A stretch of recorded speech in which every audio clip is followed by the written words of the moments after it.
Maribel y la extraña familia, una creación de Miguel Miura protagonizada por Marcelino, un hombre que vive con su tía Paula y su madre Matilde, al que el amor no le había sonreído hasta que conoce a Maribel, una prostituta que se ve atraída por Marcelino, que intenta ocultar su verdadera profesión.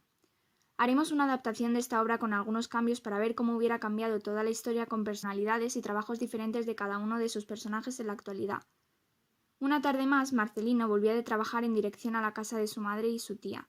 Las hacía compañía y ellas le daban consejos de cómo conseguir pareja, pues llevaba ya muchos años solo. Al volver pasó por una tienda donde vio a una mujer preciosa de dependienta y se armó de valor para hablar con ella. Al ser el sentimiento mutuo empezaron a quedar.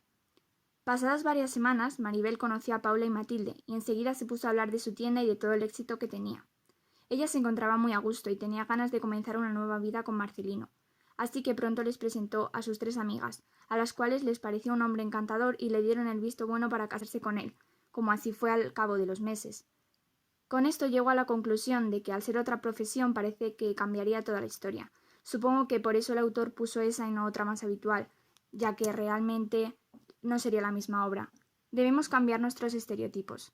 Actualmente la historia se hubiera recogido de la misma manera, ya que es una obra que a pesar de los años que tiene